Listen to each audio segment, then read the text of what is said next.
Voilà, nous sommes dans la deuxième partie de l'émission Le Monde en 7, toujours avec mes deux invités, Samir Ouro-Sama et Abel Hezouyaou Badassé. Nous allons maintenant parler de la fin du MCC. Et avec cette question, quel impact pour les pays africains? Le programme, l'agence fédérale américaine MCC, Millennium Challenge Corporation, a été créée en 2004. Cette agence, eh bien, va fermer ses portes. C'est une décision prise par le département de l'efficacité gouvernementale, la DOGE, dirigée par le richissime homme d'affaires Elon Musk, qui signe donc un nouveau recul de l'engagement des États-Unis en matière d'aide au développement. Après l'USAID, c'est donc le tour du MCC de disparaître. Cette agence américaine fondée sous l'administration Bush avait pour mission d'aider au financement des projets d'infrastructures dans les pays en développement, notamment en Afrique, mais aussi en Asie. Avec plus de 17 milliards de dollars investis en 25 ans, elle incarnait donc un instrument majeur de la diplomatie économique américaine. Alors, on le sait, vous savez, entre États, il n'y a pas d'altruisme, il y a des intérêts. Le MCC, au-delà des aides qu'il apportait au pays, est aussi un instrument au service de l'hégémonie américaine. Comment expliquez-vous que l'administration Trump ait voulu fermer aujourd'hui le MCC? Je pense que vous l'avez rappelé, ils sont dans une logique de rationalisation des dépenses fédérales. Vous avez rappelé que l'USAID a été fermé également. L'USAID qui bénéficiait d'une dotation budgétaire assez conséquente, contrairement au MCC, dont la dotation budgétaire annuelle, je pense, s'équivalent à peu près 1 milliard de dollars véritablement. Donc je pense qu'ils sont dans une logique se retirer progressivement de certaines zones non essentielles véritablement, dont ils estiment que ce n'est pas nécessaire d'investir autant d'argent, parce qu'avec le président Donald Trump, ce qui compte, ce sont les résultats. Est-ce que cela permet véritablement d'améliorer le bien-être des Américains? Est-ce que cela permet donc de renforcer la puissance et la force donc des États-Unis à travers le monde? Donc ils ont estimé que cette agence-là, MCC, comme ils l'ont toujours dit, un certain nombre d'agences américaines qu'ils traitent d'agences corrompues, d'agences qui sont animés par des personnes incompétentes et tout cela. Je pense qu'ils ont des termes assez spécifiques pour détruire donc ces agences-là. Mais ce qui est un peu surprenant, c'est que, vous l'avez dit, le MCC a été créé en 2004 sous la présidence de George Bush. George Bush fait partie donc du Parti républicain. Le Parti républicain, c'est le parti également de l'actuel président Donald Trump véritablement. Donc on ne comprend pas véritablement sa philosophie donc de la gouvernance donc des États-Unis à travers le monde, sauf que le MCC c'est pratiquement beaucoup d'investissements, notamment en Afrique et en Asie. Vous l'avez rappelé, beaucoup plus dans les infrastructures, infrastructures routières même, l'accès à l'eau potable, l'électrification rurale, dans l'éthique, dans la réforme foncière et tout cela. Donc c'est assez d'argent investi, notamment au niveau de l'Afrique subsaharienne, parce que dans le cadre de la mise en œuvre des programmes du MCC, nous avons deux programmes majeurs. Nous avons le Threshold, donc le programme Seuil, et puis nous avons le Compact qui est plus consistant en termes de subventions véritablement.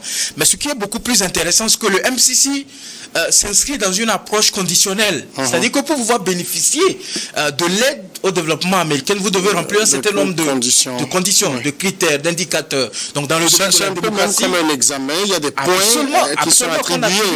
Ils ont véritablement un mécanisme d'évaluation. Donc dans le domaine de la démocratie, dans le domaine de la dynamisation de l'économie, donc l'ouverture véritablement du secteur privé, ouvrir l'économie au secteur privé, faire en sorte que le secteur privé soit des acteurs majeurs dans l'animation de la vie économique, mais également les questions de liberté fondamentale, les questions des droits humains, les questions de démocratie. Donc un certain nombre de critères, et ils évaluent annuellement les pays, ce qui fait que dans la sous-région, il y a beaucoup de pays qui en ont bénéficié, notamment le nôtre. Vous avez le Bénin, vous avez la Côte d'Ivoire, vous avez le Sénégal et tout cela. Donc le fait que les États-Unis décident de fermer cette agence-là, et avec un arrêt immédiat de tous les projets en cours. Je pense qu'il y a certains pays qui ont bénéficié d'une exception pour leur permettre de clôturer un certain nombre de projets. Je pense que c'est un coup dur. C'est un coup dur parce que cela affaiblit la force donc des États-Unis à travers justement, le monde. Sur cette question-là, vous vous rappelez de cette phrase que nous faisait répéter à l'école, rayonner sans agir, sans se mêler des affaires du monde, pour une nation, c'est abdiquer. Est-ce que les États-Unis sont en train d'abdiquer aujourd'hui? Bon, je pense que ce serait l'impact immédiat pour les États-Unis. Actuellement, c'est comme ils sont en train de se désengager, surtout dans les pays africains, avec ce programme qu'ils sont en train de supprimer. Moi, je crois que c'est déjà un signal très fort qui est adressé à l'endroit des pays bénéficiaires de ce programme, surtout moi je parle des pays africains, que désormais chacun doit commencer par balayer devant sa chambre. Donc, normalement, ce programme, pour moi, l'avantage que je trouvais par rapport à ce programme, c'est que ça incitait les gouvernants au moins à une gestion rationnelle des ressources qui leur sont affectées. Parce qu'il y avait un suivi dans le décaissement de ces fonds. Et donc, pour pouvoir avoir accès au programme MCC, il faut que ces pays-là puissent valider un certain nombre de critères. Et pour valider ces critères-là, c'est des critères de bonne gouvernance, de bonne gestion, et ce qui allait quand même à l'avantage de la population. Et donc, avec la fin de ce programme, l'impact direct d'abord, c'est que nos États qui en bénéficiaient vont commencer par avoir un manque. Il y a des programmes qui étaient financés par ces projets avant qui vont commencer par être ne pas être exécutés, abandonnés, et surtout dans le domaine de l'agriculture, de l'eau et de l'éducation. Et donc, comme premier impact, déjà avec l'influence croissante de la Chine ici en Afrique, c'est comme les États-Unis en se désengageant du programme, même s'ils sont en train de laisser le terrain maintenant à d'autres puissances telles que la Chine, la Russie, la Turquie, qui sont en train de monter en puissance en Afrique. Autre impact sur les pays africains, c'est que on va encore assister à un taux de pauvreté qui va être élevé parce que c'est des programmes qui agissent directement sur les couches vulnérables, qui ont des impacts directs sur les couches vulnérables. Aujourd'hui, ces programmes, par exemple le programme USAID, c'est ça qui permettait à nos enfants de manger dans les cantines scolaires. Peut-être on en parlera après, mais est-ce que ce n'est pas une aberration, 60 à 70 ans après l'indépendance, qu'on nourrisse nos populations avec des programmes étrangers? Oui, ça nous permet de quitter l'adolescence quand même, ça permet à nos États de quitter l'adolescence pour grandir. On ne comprend pas comment, après 65 ans, on continue de tendre la main toujours avant de manger. Moi, ça me fait mal lorsqu'on présente souvent sur nos chaînes de télévision la Chine ou bien le Japon a offert des tonnes de blé, des tonnes de riz, on est content. Bon, je pense que ce n'est pas quand même responsable de notre part. Après 65 ans d'indépendance, on devait être en mesure d'avoir une agriculture qui nous nourrisse et qui nous permette quand même d'exporter. Si aujourd'hui on est encore resté là, ça veut dire que les 65 ans d'indépendance que nous avons passés là ne nous ont servi à rien, que le chemin encore qui nous reste à parcourir pour que nous puissions nous assumer nous-mêmes est très long. Alors, les États-Unis mettent ça aujourd'hui sur le compte de l'efficacité gouvernementale. On peut dire en d'autres termes que il faut être, j'ai dit, plus regardant sur l'économie. Ça veut dire les États-Unis sont en difficulté économique et on ferme un certain nombre de poches pour que l'argent soit en interne.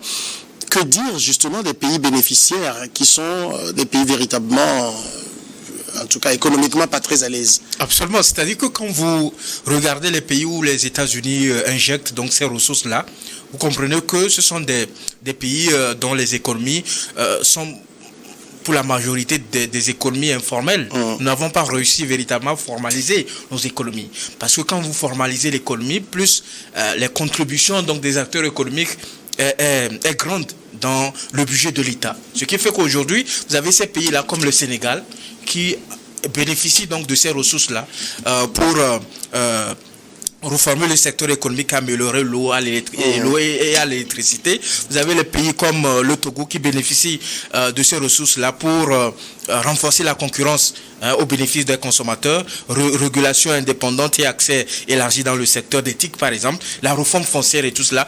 Les États-Unis font en sorte que l'appui qu'ils apportent donc à ces pays-là touche dont la finalité c'est de toucher véritablement les populations vulnérables, les populations à la base. C'est pour ça ils ont des domaines dans lesquels ils investissent. C'est eux qui ciblent ces domaines-là avec les séances de travail qu'ils ont avec les gouvernants.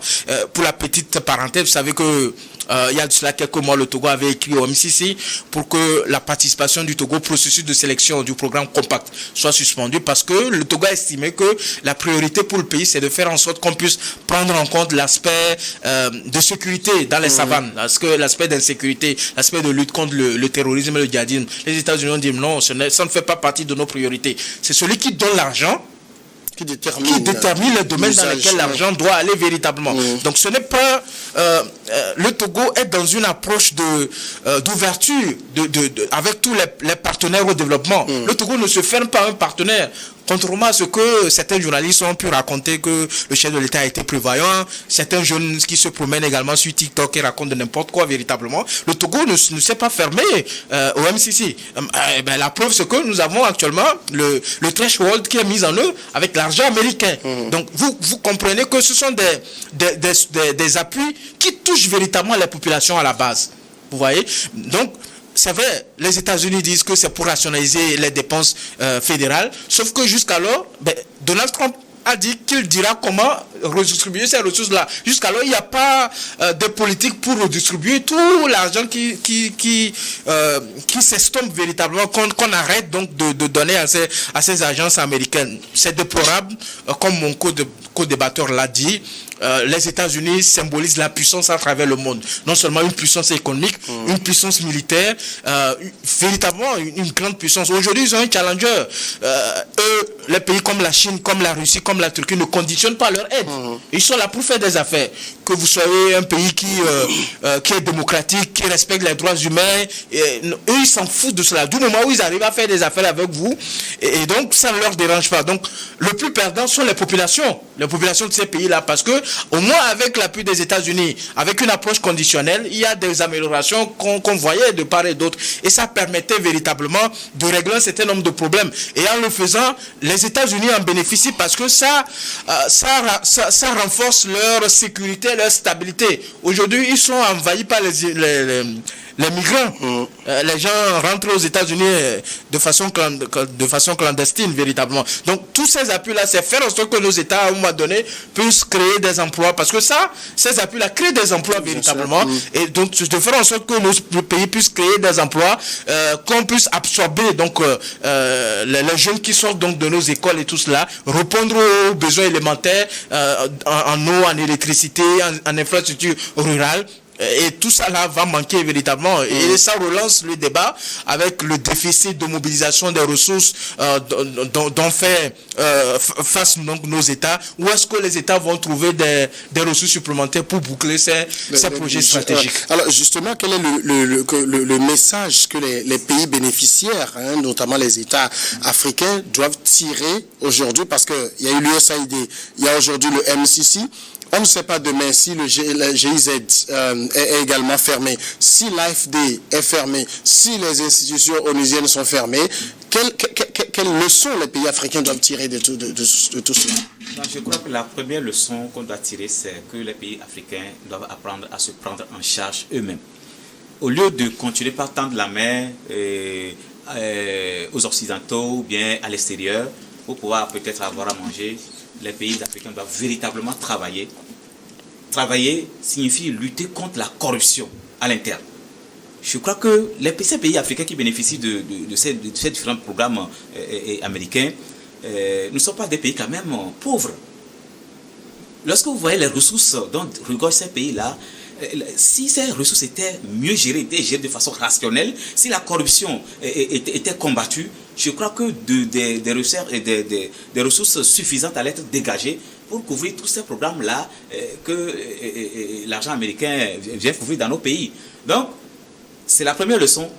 la responsabilité. Que chaque pays devienne responsable, se prenne en charge et commence par mener une lutte contre la corruption, contre la gabegie, les détournements d'argent, pour que le surplus qu'on va dégager puisse servir aux populations, puisse être investi dans les infrastructures de base, dans le social.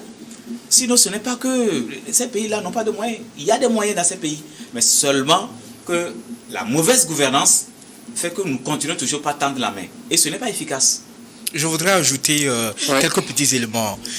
Si véritablement cette situation devrait susciter un élan de responsabilité, un éveil de nos gouvernants, je pense que cela allait se faire depuis. Vous vous rappelez que la plupart de nos pays africains ont connu ce qu'on appelle la rupture de la coopération internationale. Dans les années 90, et pendant de longues années, nous n'avons pas bénéficié de ces aides-là.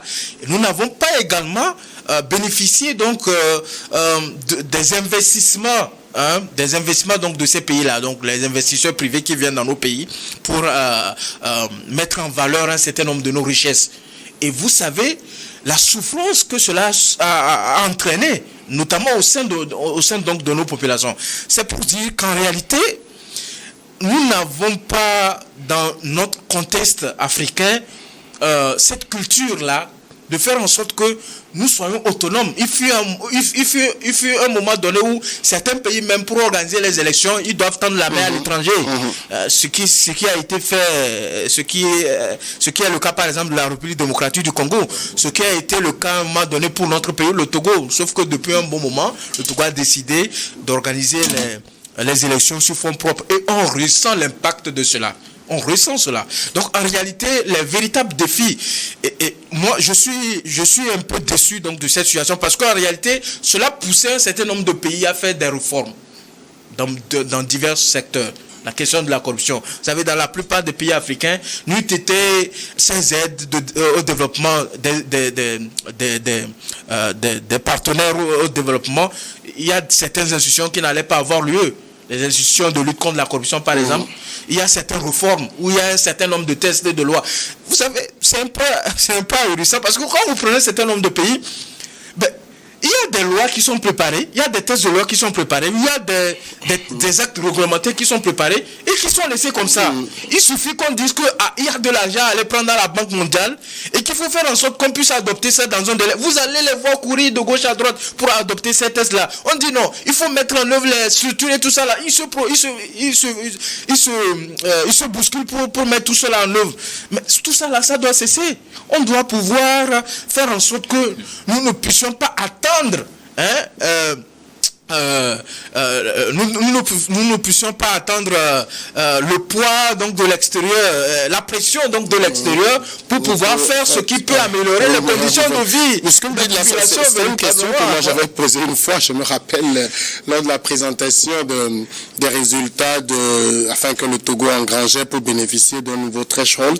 J'avais posé cette question en ces termes-là au ministre Stanislas Baba à l'époque pour lui dire, mais j'ai l'impression que nous courons pour satisfaire les exigences de ces structures internationales, alors qu'en interne, on n'a pas l'impression qu'on bouge beaucoup quand il s'agit de faire des réformes. Mais la preuve, c'est que la mise en œuvre est bâclée. La mise en œuvre est bâclée de ces dispositions-là et tout cela. C'est-à-dire qu'on fait semblant de plaire aux bailleurs de fonds, aux partenaires au développement, mais quand on a l'argent là, puisqu'il faut faire en sorte que cela soit continuel. Dès que l'argent finit, on s'arrête là. Ce qui n'est pas bien pour nos pays. C'est-à-dire que si nous voulons construire un développement durable, inclusif, et qui puisse avoir de la répercussion sur le vécu quotidien donc des populations, nous devons faire en sorte que toutes les réformes, toutes les politiques que nous voulons mettre en œuvre, que cela ait un enracinement interne, que cela provienne de la volonté des gouvernants de pouvoir aller vers ce domaine-là et ne pas conditionner cela par des dons que nous allons recevoir de part et d'autre, par des financements que nous allons recevoir de part et d'autre. Et donc, cette situation déplorable. Nous ne sommes pas encore prêts à abandonner ces ressources-là. Les gens le savent. Même les pays souverainistes là, ils le savent. Ils sont allés chercher de l'argent au FMI. Donc nous ne sommes pas encore prêts. C'est de travailler à l'interne pour que la plupart des entreprises qui sont créées à l'interne soient des entreprises locales. Parce que les richesses que nous créons, ça ne nous profite pas. Ce sont les expatriés là. Ils expatrient les investisseurs étrangers, ils expatrient donc les bénéfices qu'ils engrangent dans notre pays-là. Et avec cela, nous ne pouvons pas avoir des ressources suffisantes pour développer le pays. Et tout cela, c'est une prise de conscience et nous devons travailler dans ce sens-là. Alors, naturellement, avec la fin de ce genre de programme, il y a un gap qui se crée. Pour le combler, il faut aussi, en tout cas, nos États doivent devoir miser sur les ressources internes, donc une meilleure mobilisation de ces ressources-là. Il faut une meilleure mobilisation des ressources internes. Et c'est ça qui est meilleur. Je crois que lorsque... Mais vous savez que... parlé tout à l'heure de la responsabilité. Mais on peut mettre en place, déjà avec les institutions là qui nous donnent des aides, on nous impose de faire ceci d'abord avant de pouvoir bénéficier de ces aides. Ça veut dire que les institutions que nous avons mis en place là, ce n'est pas par notre volonté, mais nous avons été contraints par une main extérieure. Et c'est pourquoi ces institutions-là ne fonctionnent pas jusqu'à présent. Mais je crois qu'une fois que ces aides-là vont seront coupées, nous allons revenir à nous-mêmes et nous prendre en charge. Donc, je disais que cette question de mobilisation des recettes-là, bien des fonds, c'est à cela que nous devons revenir. Il y a les ressources internes. Dans tous les pays qui bénéficient de ces aides-là, il y a des ressources internes qu'on doit mobiliser. C'est une question de responsabilité, de bonne gouvernance. En même temps, vous savez qu'en interne, les populations sont très réticentes à payer les impôts, les taxes. Mais il faut sensibiliser les populations. Il faut sensibiliser les populations. Aussi, lorsque ces populations-là qui paient les impôts, nos mamans dans les marchés qui paient les impôts, les taxes, etc., sur les marchandises, et au même moment, si ces populations constatent que les fonds que vous collectez auprès d'elles, ces fonds-là sont mal gérés, comment est-ce que vous pensez que ces populations peuvent avoir encore le courage de continuer toujours par vous donner les fonds? Donc, l'État doit faire, quand je parle de l'État, c'est quand même, je parle des gouvernants. Donc, les gouvernants doivent mettre en place une politique d'assainissement des finances publiques. Pour que cette corruption qui gangrène la société, toutes les sociétés pratiquement africaines, cette corruption-là soit, on ne peut pas combattre quand même à 100%, mais quand même réduire cette corruption-là pour que les fonds qui vont être dégagés là, ces fonds soient mis un peu dans le social, dans les projets de développement social. Vous pensez que ce pari de combler le gap aujourd'hui, en tout cas le trou laissé par la fermeture de ces structures-là, ce gap peut être comblé en interne? Ça va être très Parce difficile. que quand vous prenez le Sénégal, là, avec la suspension du MCC, il y a des projets qui vont s'arrêter naturellement. C'est le cas du Togo aussi, c'est le cas de la Côte d'Ivoire, c'est le cas du Népal. Là, on est en Asie. Il y a des projets qui vont s'arrêter. Absolument, et ça va être très difficile. Parce que déjà, nous avons une surtaxation dans nos pays. Vous savez, les populations subissent véritablement la taxation et puis... les impôts qu'ils payent véritablement, ça devient encore plus lourd sur les populations. Et pour pouvoir trouver de l'argent, il faut créer de nouvelles taxes. Il faut créer de nouveaux impôts. Vous savez que le moyen le plus efficace pour permettre au pays d'avoir des ressources, c'est l'impôt. Il faut taxer véritablement. Alors que nous faisons face déjà à la dette. La plupart de nos pays sont obligés de s'endetter pour se développer. Quand vous prenez les infrastructures, le développement des infrastructures, ça coûte cher.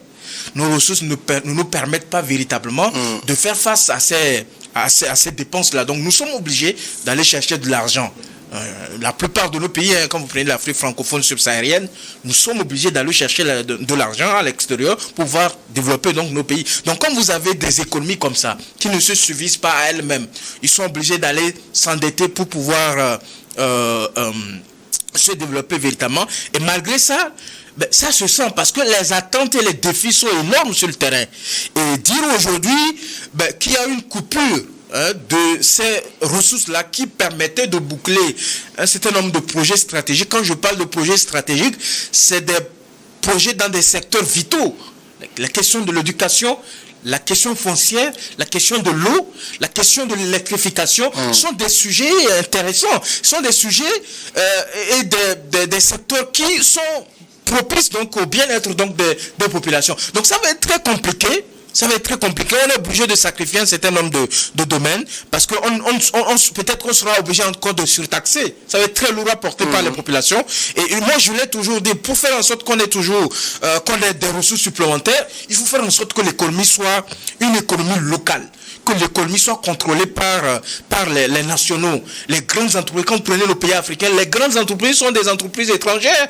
Et quand c'est comme ça, vous n'avez pas de ressources. On n'injecte pas assez d'argent. Parce que les dividendes ou les recettes que ces sociétés-là, les grandes sociétés font, ils expatrient ça chez eux. C'est nous ils viennent faire de la recherche chez nous et nous n'en profitons pas. Ça fait un manque à gagner pour l'État, ça fait un manque à gagner pour l'économie nationale. Et quand vous êtes dans une situation comme ça, où vous n'avez pas le contrôle de votre économie, où vous n'avez pas une économie dynamique locale, c'est normal que vous puissiez toujours tendre la main au dehors. Si quelqu'un coupe, vous serez obligé d'aller prêter de l'argent. Et quand vous prêtez de l'argent, puisque vous prêtez l'argent en devise étrangère, et que vous n'arrivez pas véritablement à produire, et à réexporter l'excédent produit pour que vous puissiez avoir de la devise étrangère, vous serez obligé, lorsque vous voulez payer de la dette, d'aller acheter la devise étrangère, ce qui devient plus lourd pour l'économie nationale. Donc c'est un peu compliqué, on est obligé véritablement de subir, jusqu'à ce que nos dirigeants, les gouvernants puissent prendre conscience qu'il faut travailler à l'interne pour remonter ces difficultés-là et faire en sorte que nous soyons autonomes à long terme. Oui, je suis d'accord qu'on doit travailler à l'interne pour mobiliser les ressources.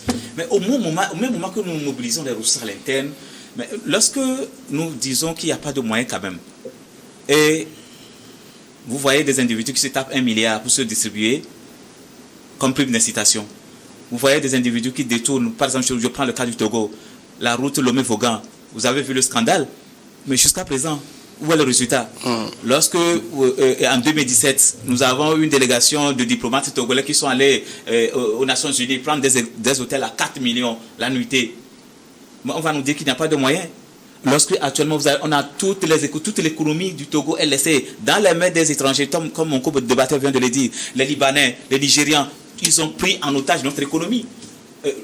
Tenez-vous bien, je ne sais pas pour stigmatiser certaines personnes. Lorsque le jour du Ramadan arrive, allez-y au grand marché pour voir. C'est un vide. Ça veut dire que toute l'économie togolaise a été laissée dans les mains des expatriés. Et ceci, comme mon co-débatteur le dit, tous les bénéfices qu'ils font, ils sortent de l'argent du pays. Et cet argent n'est pas réinvesti dans les projets ici. Donc c'est à cela que nos gouvernants doivent se réveiller et avec une volonté politique. Je pense que tous ces paramètres peuvent être corrigés. On ne peut pas laisser des individus s'amuser avec les données publiques à longueur de journée dans une impunité totale. On n'aurait pas à tendre la main à l'extérieur. Tous ces moyens qui sont dilapidés et sortis du pays pouvaient nous permettre de relancer notre économie, de relancer le secteur social. D'accord. Spécifiquement, donc, on va revenir pour parler du Togo maintenant. Demain, nous sommes le 27 avril 2025 et cela fait exactement 65 ans. Jour pour jour, que le Togo va accéder à la souveraineté internationale.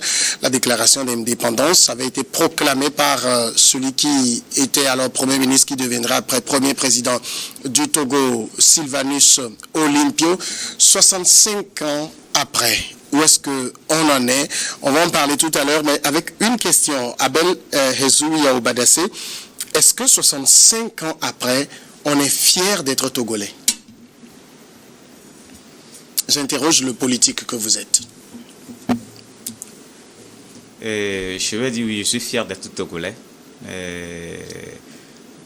Mais je conditionne cette fierté lorsque je prends sur le plan politique ce que j'ai rêvé de mon pays. Ce n'est pas ça que je suis en train de vivre.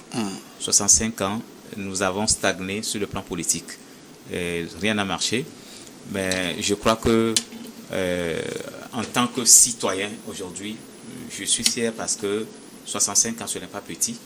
Quand bien même tout le pays tout entier est resté encore adolescent, nous devons travailler main dans la main pour que nous puissions faire avancer ce pays-là. C'est vrai que Samir Ouro Sama, on dirait que 65 ans dans la vie d'une nation, c'est très très très petit. Hein. C'est très petit quand on parle d'une nation, mais en même temps dans la vie des individus, c'est beaucoup, et la nation est faite d'individus.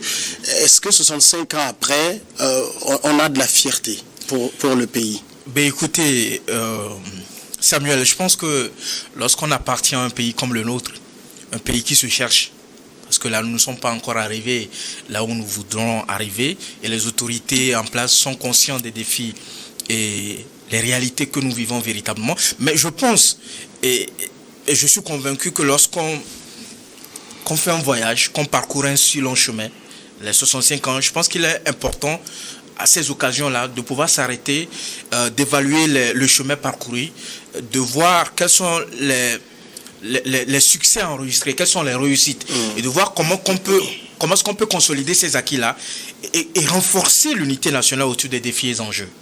Parce que pour pouvoir parler de développement, il faut qu'il y ait un climat social stable et apaisé. Et nous n'avons pas encore réussi à créer cette unité autour de l'indépendance de notre pays. C'est-à-dire que il y a des faits, il y a des éléments factuels qui illustre ce que je suis en train de dire. Vous imaginez, le thème retenu cette année pour célébrer ces 65 ans d'indépendance, c'est l'inclusion sociale, essence d'une société équitable, gage d'une richesse partagée. Sauf que quand vous regardez l'environnement national, vous savez qu'un certain nombre de formations politiques, notamment, je pense que la coalition ne touche pas à ma constitution. Ils ont organisé, ils pensent organiser une rencontre. Et il y a la DMP, un certain nombre d'organisations également et d'acteurs politiques pensent organiser une rencontre avec une vision qu'ils ont donc de ces 65 ans que nous avons parcouru. Il y a également la société civile qui s'est organisée, notamment, je pense que le CACITA a publié un communiqué dans ce sens-là, en faisant l'état de lieu des questions d'état de droit, des questions de gouvernance, des questions de liberté individuelle et puis collective, là, avec des recommandations à l'appui. Et puis il y a le parti au pouvoir également qui estime que 65 ans a été le chemin a été semé d'embûches, de difficultés, mais on doit être fier des réalisations que nous avons pu accomplir. Donc il y a une certaine division autour de l'idée de l'indépendance, autour de cette accession à la souveraineté internationale. Nous avons des acteurs qui n'arrivent véritablement pas à converger vers ce patrimoine commun. Parce que l'indépendance, c'est un moment symbolique pour la nation. En réalité, on doit avoir une unité autour de cela. Mais les gens ne s'accordent pas donc sur cet idéal-là. Les gens ne s'accordent pas sur la manière de voir les choses parce que en réalité, les 65 ans ont été animés par des problèmes politiques, économiques, sociales. Donc un certain nombre de réalités qui sont diversement appréciées par les acteurs, ce qui fait que beaucoup ne se reconnaissent pas en cette célébration-là véritablement, cette célébration officielle, et ont décidé de manifester leur mécontentement, ont décidé de manifester leur mécontentement par rapport à cette situation-là, et c'est quand même déplorable. Mais au-delà de tout, je pense que nous devons être fiers d'appartenir à un pays comme le Togo. Justement, 65 ans après, quand on fait un bond en arrière, on se rappelle les pères de l'indépendance, Sylvanus Olympio, en tout cas les premiers, ils avaient un idéal, ils avaient un rêve. Est-ce que cet idéal est toujours d'actualité? Est-ce qu'il est compris aujourd'hui? Est-ce qu'il est vécu aujourd'hui par les Togolais? Non, je pense que notre hymne national en dit long sur l'héritage que les pères de l'indépendance nous ont laissé. Lorsque nous parcourons notre hymne national, on nous parle de la prospérité, on nous parle de la dignité. Est-ce que nous avons aujourd'hui cette dignité? Est-ce que le Togolais a aujourd'hui cette dignité-là? Nous, au PPI, nous ne le croyons pas. Parce que cette dignité-là suppose que partout ailleurs, nous sommes fiers d'être Togolais. Comment peut-on être fier d'appartenir à un pays si ce pays-là ne nous reconnaît pas? Ce n'est pas possible. Et pour le PPI, c'est à travers les questions de la nationalité. Et aujourd'hui, pour être citoyen togolais, le pays auquel on se réclame, il faut d'abord des tracasseries administratives avant de se reconnaître togolais. Où est alors notre dignité? La prospérité dont on nous parle aujourd'hui, quand vous circulez un peu dans le pays, du nord au sud, de l'est à l'ouest, vous lisez la misère auprès de nos compatriotes. La misère, la pauvreté, elle est partout. Quelle prospérité alors nous avons aujourd'hui? Donc je crois que les 65 ans d'indépendance nous permettent aujourd'hui de faire un bilan, de voir que ce que les pères de l'indépendance ont laissé comme héritage à atteindre, nous ne l'avons pas encore atteint. On n'a pas encore atteint la prospérité. Les Togolais encore n'ont pas cette dignité-là, n'ont pas cette fierté-là. Quand ils se réveillent le matin, il est fier d'être Togolais. Je pense que ce n'est pas encore le cas. Voilà. Est-ce que ça revient à dire qu'on a un peu trahi les idéaux des pères fondateurs? Moi, je ne dirais pas cela parce qu'en réalité, quand vous analysez le parcours que nous avons fait depuis 1960, date d'accession donc du Togo à la souveraineté internationale jusqu'à ce jour en 2025, je pense qu'il y a des hauts et des bas véritablement. Parce que quand vous prenez un peu l'évolution sociopolitique de notre pays, nous avons commencé à expérimenter la démocratie avec la conquête des libertés individuelles. Et donc, nous avons eu un certain nombre d'avancées politiques. C'est vrai que le Togo, depuis son indépendance jusqu'à 2004, nous avons connu, par exemple, une instabilité politique, donc des coups d'État qui ont été enregistrés et qui ont retardé un peu le développement donc, du pays. Et ensuite, nous avons connu des crises sociales. Le coup d'État, c'est 67. Donc après, on n'en a plus vraiment. Mais nous avons connu des crises sociales. Nous avons connu des grèves illimitées, par exemple. Nous avons connu des manifestations politiques meurtrières, violentes, véritablement. Nous avons connu des élections, puisqu'en réalité, les élections restent un indicateur de mesure de la gouvernance de l'État. Nous avons connu des violations avec un cycle que nous connaissons tous, l'incompréhension des acteurs politiques dans le cadre donc, des processus électoraux, après contestation des résultats, après les violences. Donc nous avons une instabilité politique depuis lors. Mais après 2005 véritablement, nous avons commencé par retrouver un peu de la stabilité dans un certain nombre de secteurs d'activité. C'est vrai, avec la politique d'apaisement du climat social, entrepris donc par le président Fonia Singbe Datan, initié des discussions. Vous avez eu l'accord général 2006, global, l'APG, véritablement. Après, nous avons eu la CVJR qui s'est également penchée sur les événements que nous avons connus. Nous avons des programmes de réparation qui sont mis en œuvre aujourd'hui pour essayer de réparer un certain nombre de dommages qui ont été subis par les populations. Et puis, nous avons un certain nombre d'avancées. Et il fut un moment donné où on ne recrutait pas dans la fonction publique véritablement. Il fut un moment donné où, dans le secteur de l'éducation, on ne construisait plus les infrastructures. Il fut un moment donné où, dans le secteur de l'eau, on n'avait plus d'extension donc des infrastructures donc qui permettaient donc aux populations d'avoir de l'eau potable. Dans le domaine de la culture également, au cours de ces dernières années, il faut être malhonnête pour ne pas reconnaître qu'il y a eu quand même quelque chose. Il y a eu, ce n'était pas comme en 1960, ce n'était pas non plus comme en 2025. Il y a un certain nombre d'avancées dans les secteurs sociaux également. Il y a un certain nombre d'avancées dans le secteur politique, dans le domaine de la politique, avec la création d'un certain nombre de cadres de discussion, de dialogue entre acteurs politiques. Et puis, il y a également, il faut le rappeler véritablement, cette progression donc de notre économie. Par exemple, quand vous prenez de 1960 à 2004, la marge de croissance du pays se trouvait autour de 2,5 en termes de croissance, et depuis 2005 en allant jusqu'à 2022, jusqu'à 2025 aujourd'hui, ça tourne autour de 6,5, 6,0, 7 points. Donc ça veut dire qu'il y a une économie dynamique véritablement, même si on estime que, c'est vrai, beaucoup diront que nous sommes obligés de nous endetter pour nous développer, mais la dette du Togo s'est considérablement doublée. Or, pour pouvoir faire face à la dette, pour gérer la dette, il faut véritablement produire de la richesse. Et pour produire de la richesse, il faut taxer, ce qui amène depuis quelque temps, l'OTA surtaxé véritablement. Les gens ont l'impression qu'ils paient beaucoup plus d'impôts, alors que l'économie n'est pas dynamique. L'économie n'est pas dynamique parce que, comme je le disais, on ne crée pas de la valeur ajoutée au plan local. Il n'y a pas des entreprises locales qui créent donc de la valeur ajoutée et qui puissent véritablement alimenter l'économie nationale. Ce qui fait que nous avons une économie surendettée véritablement. Il ne faut pas avoir peur de le dire, parce que la plupart des ressources que nous produisons, nous sommes obligés de prendre cela pour pouvoir payer la dette. Ce qui reste pour développer le pays, c'est pas optimal véritablement. Donc je pense que nous avons eu des hauts, nous avons eu des bas, nous avons eu des progrès, nous avons eu des échecs, et bien tout n'est pas que noir, tout n'est pas que rose non plus. J'ai envie de demander, à qui la faute? La faute à nous tous, véritablement, aux gouvernants, aux acteurs politiques, aux citoyens, à tout un chacun de nous.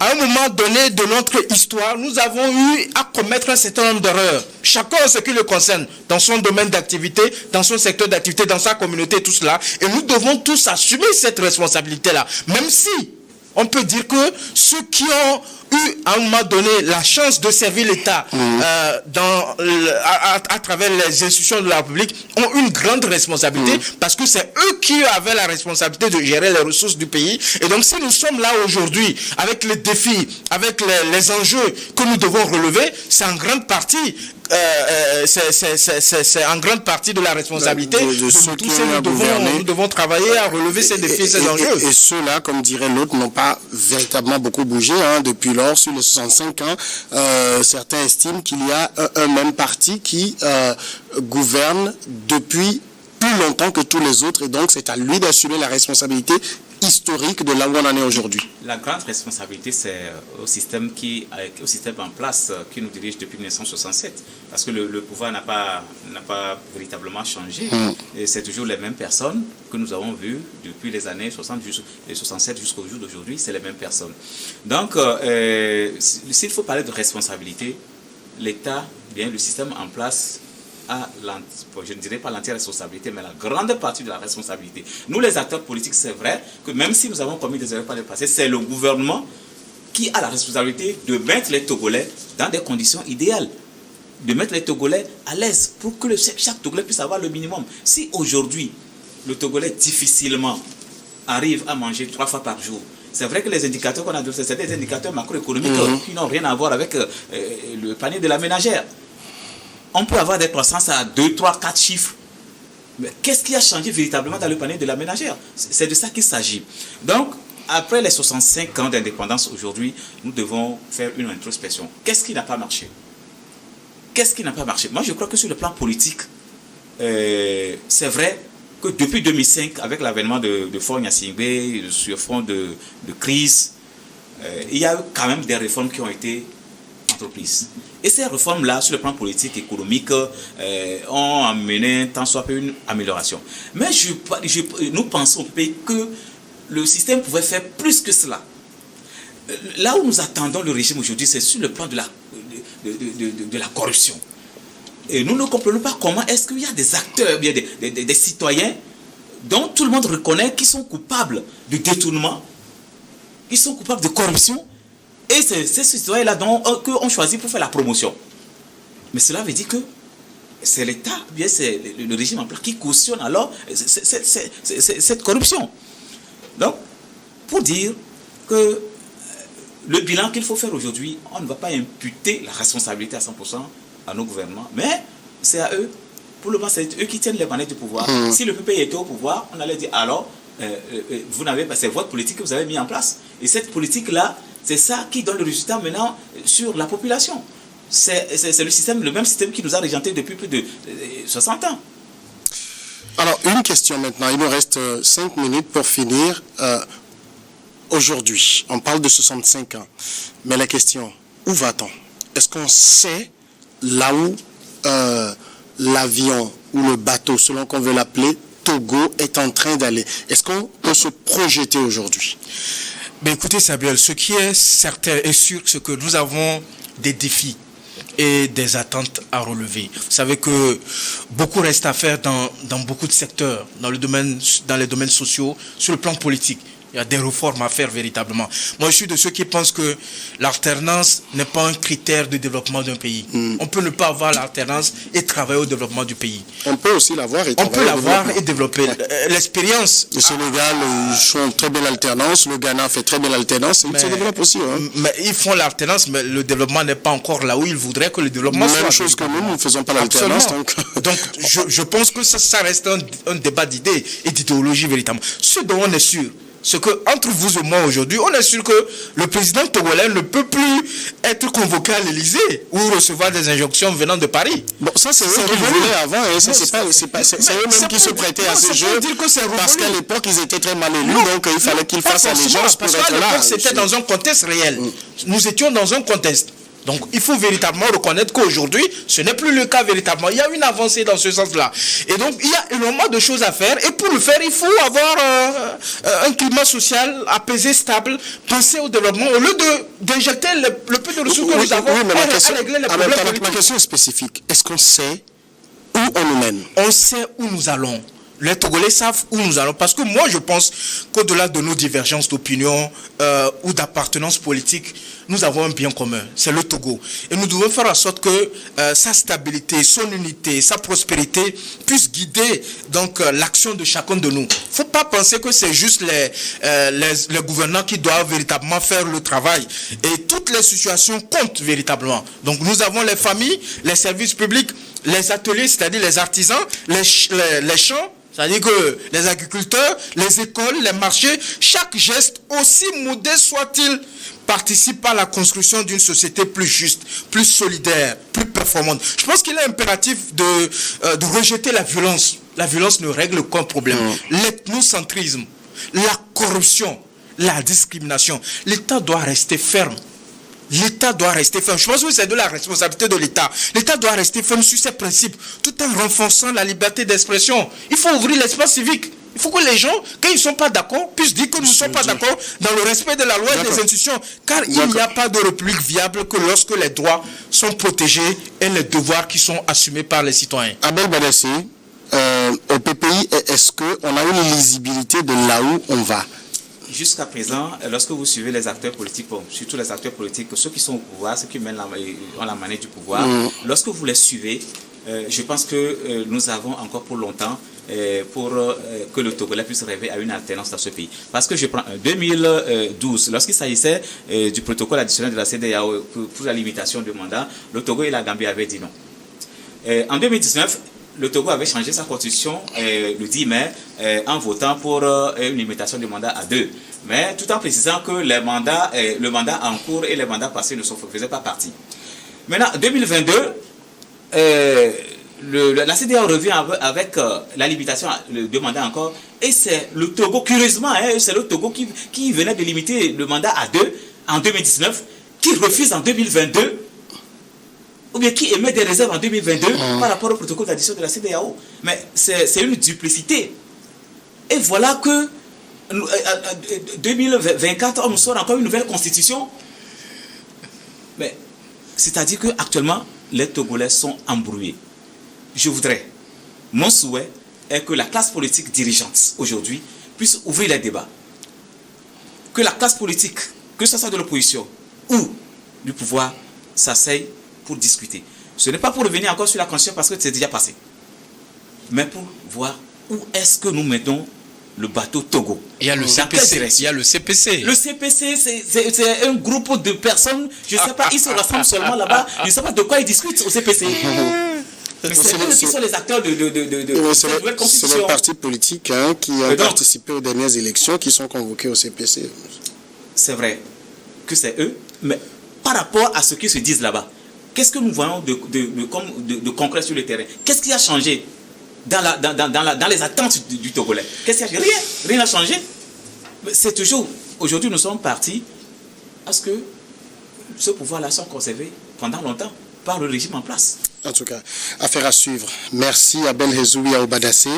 Merci Samir Ouro-Sama. Merci de m'avoir invité. Merci. Bonne fête de l'indépendance à chacun d'entre vous. Merci de nous avoir suivis. Je vous retrouve le samedi prochain. Merci.